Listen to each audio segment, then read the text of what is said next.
You know the picture, don't you? The one we've all been sold since we were kids. A neat little suburban house with a white fence, a manicured lawn that smells of fresh-cut grass every Saturday morning, two shiny new cars parked in the driveway, one for each parent, both still gleaming from their monthly lease. The kids? They're tucked away in private school uniforms, backpacks filled with AP homework, and promises of a bright future. It looks like success. It feels like success. At least, that's what the brochure says. But here's the twist. When you flip to the fine print, you see the cost. A 30-year mortgage that eats your sleep, HOA fees that argue over the height of your mailbox, insurance payments, car loans, tuition bills. Every symbol of success carries a price tag that doesn't just touch your wallet, but chains your freedom. And let me put it bluntly, what if the American dream isn't freedom at all? What if it's a 30-year prison sentence with really nice landscaping? I've lived that picture. I grew up around it, saw people chasing it, clinging to it. And now, after years of traveling, watching life from different corners of the world, I can tell you this. The dream is not what it seems. Stay with me. Because in this conversation, I want to show you the hidden costs. And maybe, just maybe, what freedom actually looks like when you stop renting your life to an illusion. I grew up in the heart of America. And let me tell you, this dream wasn't something we stumbled into by accident. It was sold to us, packaged, advertised, and broadcast in black and white television sets right after the war. Post-World War II, the country was booming. Soldiers came home, factories roared back to life, and suddenly there was this promise. Everyone could have a piece of the good life. The media ran with it. Commercials, sitcoms, magazine covers, they all painted the same picture. Dad mowing the lawn in pressed khakis, Mom in pearls setting dinner on the table, two kids who never seemed to get mud on their clothes. That image wasn't reality. It was marketing. And we bought it wholesale. Our parents, God bless them, carried that torch. They told us the script. Go to college, get a stable job, buy a house, lock in a 30-year mortgage, work hard, and one day, you'll retire and finally enjoy life. That was the deal, the contract of the American dream. And built into that dream was a set of unspoken promises: security, respectability, happiness. The house wasn't just a house, it was supposed to mean you made it. The new car wasn't just transportation, it was a signal to your neighbors that you belonged. Debt wasn't seen as a chain, it was normalized, even celebrated, as a step into adulthood. Bigger was better, newer was better, and somehow, more debt meant more success. But here's the truth I've come to see, sitting in coffee shops from New York to Nairobi. The American dream wasn't discovered. It was designed, marketed to us like a product on a shelf. It wasn't some natural evolution of human freedom. It was a story written by banks, builders, advertisers, and politicians who all stood to gain if we kept believing. Think about it. You can't sell 30-year mortgages if people value freedom over fences. You can't keep the machine humming if workers decide they'd rather be content than endlessly upgrade. So the dream became a brilliant piece of cultural programming. And like good, obedient customers, we lined up for it, generation after generation. Here's the gentle, painful irony. The dream promised happiness, but what it really delivered was obligation. It told us we'd find respect, but it locked us into comparison. It said we'd have security, but it built our lives on debt. And so, I have to ask, Was this dream ever truly ours, or was it always theirs? Let me paint you a picture. A family in suburbia. At first glance, it looks like the brochure version of the American dream.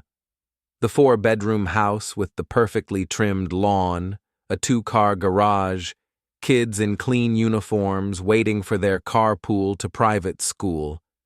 If you drive past, you nod your head and think, they've got it figured out. But let's peek behind the curtain. That house, $500,000, which means a 30-year mortgage. That's 3 decades of waking up with the bank as your silent roommate. And the funny thing about mortgages is, they're not just numbers on paper. They're chains, invisible but heavy, that tie every decision you make to that monthly payment. Step into the garage. 2 shiny new cars sit side by side, practically winking at you. Beautiful machines, but they don't come free.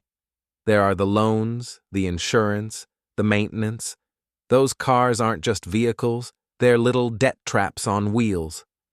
Now, let's move inside. The bills pile up on the counter. HOA fees, because God forbid the lawn isn't regulation length. Private school tuition, because every parent wants their kids to have a better shot. Gym memberships, because appearances matter. And of course, the ever-loyal credit card companies, waiting to charge 20% interest for the privilege of keeping up the illusion. On paper, it all looks fine, maybe even enviable. Dad's grinding 60 to 80 hours a week at his job, proving to everyone that he's a provider. Mom's juggling bills, calendars, and stress with the precision of a circus acrobat. Together, they project the image of success. But the reality? They are anxious, exhausted, and running on fumes. There's no real savings, no true freedom, just an endless treadmill of obligations disguised as achievements. Here's the irony that makes me smirk into my coffee. They say they own the house, but I have to ask, do they own the house, or does the house own them? Because when your schedule, your stress, and your very sense of identity are dictated by that mortgage payment, who's really in charge? And what about the kids? They're being raised not just on love and homework, but on the subtle pressure of this lifestyle. They absorb the message. This is success. This is normal. This is what you'll aim for, too. The cycle continues. Now, don't get me wrong. I'm not mocking the family. They're good people. Honest, hardworking, doing what they were told was the right thing. But the system? The system is brilliant. It convinces us that debt is dignity, that stress is status, that bondage is freedom. And most people never question it, because questioning it feels like questioning life itself. I've seen this family in Chicago, in Dallas, in Phoenix. Different zip codes, same story. A picture-perfect facade masking a constant undercurrent of financial anxiety. And if you zoom out far enough, you realize this isn't one family's problem. It's a pattern, a design. Which brings us to the heart of this conversation. The hidden costs. Because it's not just about money leaving your wallet. It's about time, energy, joy, and freedom leaking out of your life. Costs that don't show up on any bank statement, but you feel them in your bones. And that's where we're going next. You know what fascinates me? We measure the cost of the American dream in dollars and cents, mortgage payments, car loans, tuition checks. But the real costs, the ones that cut the deepest, they don't show up on a statement. They show up in the lines on your face, in the silences at the dinner table, in the weight you feel on your chest when you wake up at 3 a.m. Let's start with stress. Constant financial pressure is like background radiation. It doesn't kill you in a day, It just wears you down, drip by drip. Mom and Dad argue about bills late at night. Little things spark into big fights because money anxiety seeps into everything. He tosses and turns, calculating numbers in his head. She stares at the ceiling, wondering how much longer they can keep it up. They're both exhausted, but the exhaustion itself becomes invisible, just part of the normal they bought into. Then there's time, or rather, the absence of it. Dad spends 60, sometimes 80 hours a week chained to a desk, or a laptop, or a conference call. He tells himself he's doing it for the family, but the family barely sees him. And when he finally does get home, he's too drained to engage. The kids are raised not by him, not even by her, but by glowing screens, busy teachers, and hurried daycare workers. Childhood slips by, not with fireworks, but with the quiet erosion of presence. And health, oh, the body always keeps the score. Stress doesn't just live in the mind, it burrows into the flesh. Fast food becomes the quick solution because who has time to cook? Sleep becomes irregular, shallow. Energy dips, and instead of exercise, there's scrolling. Instead of rest, there's collapse. Slowly, their bodies turn into graveyards of neglected dreams. And yet they say, this is just what adulthood feels like. No, my friend, that's what captivity feels like. Relationships suffer too. Once upon a time, they laughed together, touched each other with tenderness. Now they're business partners in the enterprise of survival. The intimacy fades, replaced by the performance of stability, showing the world a polished family picture while behind closed doors they feel oceans apart. Even friendships erode, because who has time to nurture connections when you're drowning in obligations? And here's the emotional truth, the kind that stings. The dream that was supposed to unite the family often eats it alive. They bought the house to feel safe, but it became the prison. They bought the cars to feel proud, but they became shackles. They bought the lifestyle to show love, but it quietly drained the very love they were trying to protect. I've sat in coffee shops across America listening to fathers confess that they don't know their children, listening to mothers whisper that they feel invisible, listening to couples who once believed they were soulmates now admit they're roommates, and all because the script told them, bigger is better, debt is normal, this is success. Do you see the trick? The dream sells you on freedom while quietly delivering bondage. It promises connection but breeds disconnection. It dangles happiness but extracts your joy in monthly installments. And the saddest part? Most people won't call it out. They'll endure it, wear it like a badge of honor, and pass it down to their kids. The very cycle that ate them alive becomes the inheritance. That's the hidden cost of the American dream. Not just the money, it's the slow erosion of life itself. At some point, every illusion cracks. And here's the crack in the American dream. It becomes a trap the moment debt owns you. You don't own the house, the bank does. You don't own the car, the loan company does. You don't own your time, your boss does. And yet, you walk around believing you're free. That's the cruel poetry of it. But let me tell you something I've learned watching families from Boston to Bakersfield.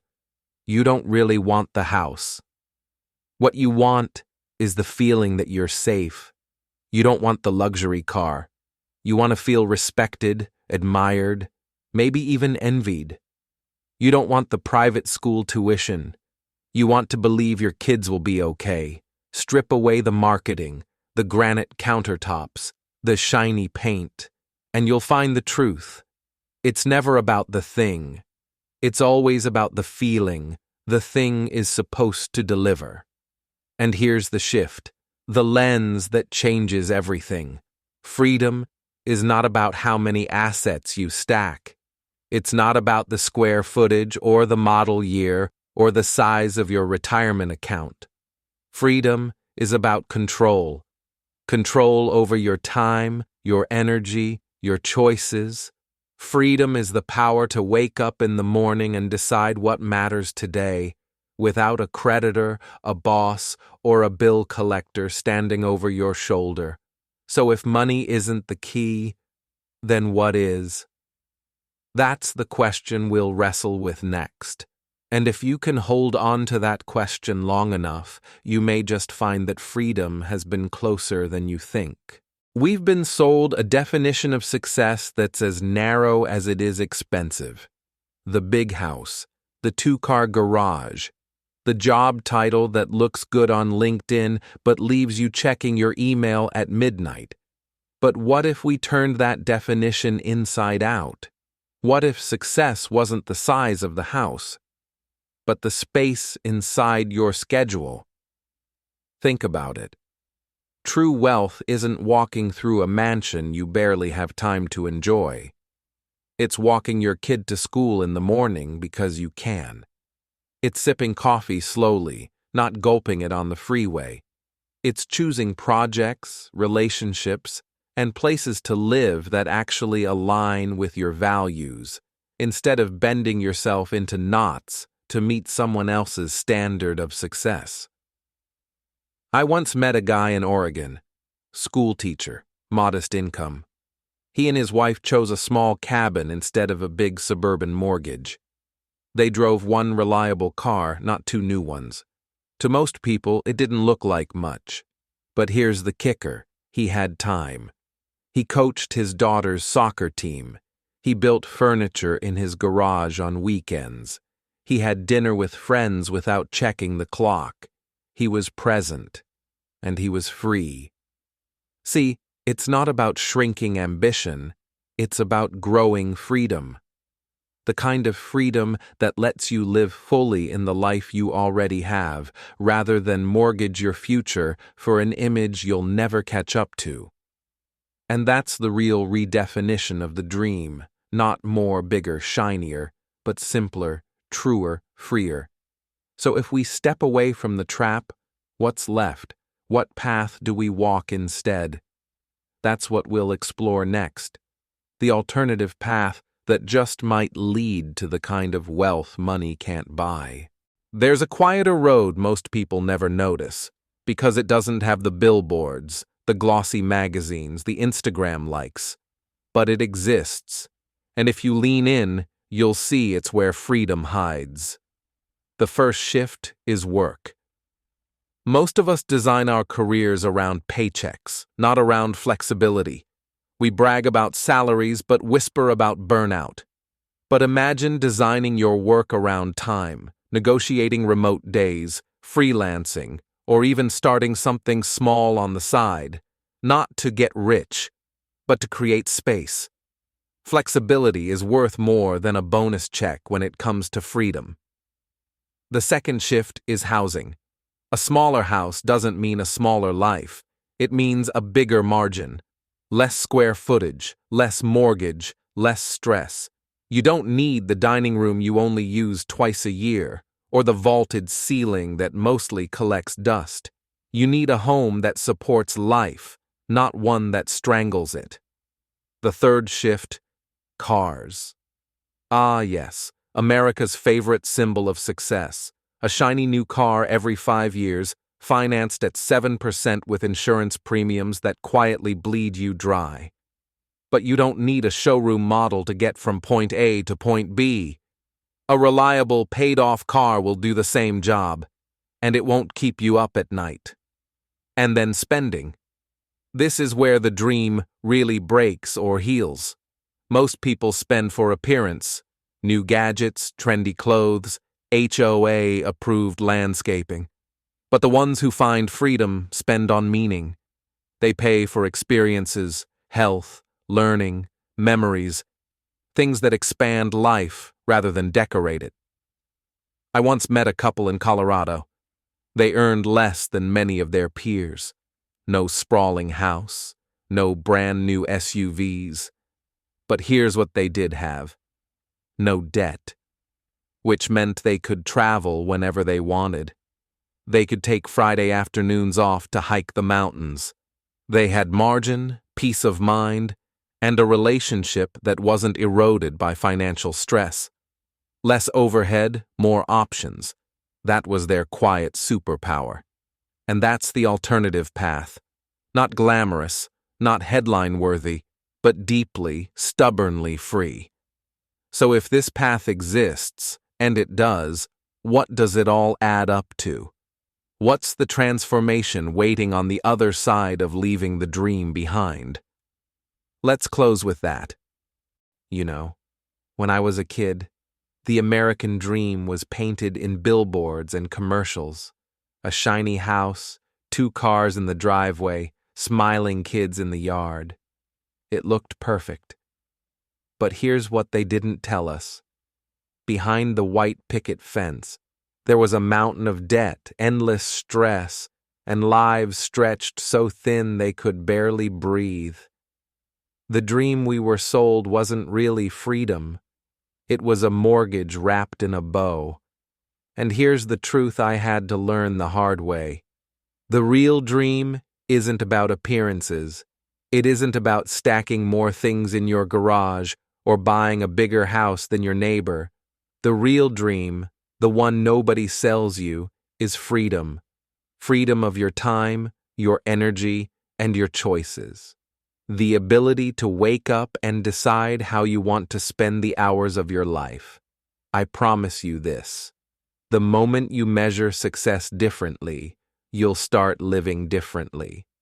When you stop chasing the borrowed dream, the one the culture hands you, you begin to notice the space for your own dream. So let me ask you something.